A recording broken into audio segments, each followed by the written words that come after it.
రాజ్యము నీది, బలము నీది, మహిమ నీది. మహిమ అంటే మహిమ ఎవరు? ఆయన అంటే క్రీస్తువారు దేవుని మహిమ యొక్క తేజస్సు. క్రీస్తువారు ఎవరు? దేవుని మహిమ, దేవుని యొక్క మహిమనే క్రీస్తువారు. ఆ రాజ్యం ఎవరిది? క్రీస్తువారిది. రాజు ఎవరు? క్రీస్తువారు. బలం ఎవరిది? క్రీస్తువారిది. మహిమ ఎవరు? క్రీస్తువారు కదండి. మహిమ క్రీస్తువారిది. తండ్రి యొక్క మహిమనే క్రీస్తువారు. క్రీస్తువారు దేవునికి మహిమ అయి ఉన్నాడు అంటే అర్థం ఏంటి?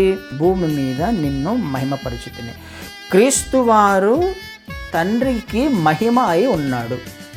ఏంటి మహిమ అయి ఉన్నాడు అని అంటే, ఎందు నిమిత్తమైతే క్రీస్తువారిని ఈ లోకంలోకి పంపించాడో, ఏ పని అయితే అప్పచెప్పాడో ఆ పని అంతటిని సంపూర్తి చేయబడింది. ఆ పని అంతా సంపూర్తి చేయబడిందంటే అర్థం ఏంటి? అప్పచెప్పిన పని కంప్లీట్ చేయబడింది అని అంటే అది ఎవరైతే అప్పచెప్పారో ఆయనకు మహిమ కదండి. నీ పని అంతటిని నేను చేశానయ్యా, నువ్వు ఏ పని అయితే నాకు అప్పచెప్పావో నీ పని అంతటిని నేను చేశాను, పని చేసి నీకు మహిమను తెచ్చాను, నిన్ను మహిమపరిచాను కదా.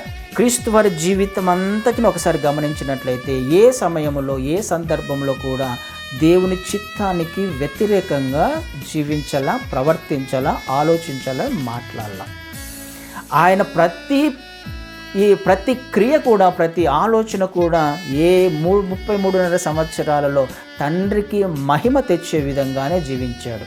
అంటే ఎందు నిమిత్తమైతే పంపించబడ్డాడో ఆ పనిని సంపూర్తి చేశాడు. అలా చేయడం వలన తండ్రికి మహిమ. క్రీస్తు వారు తండ్రి మహిమ అయి ఉన్నాడు.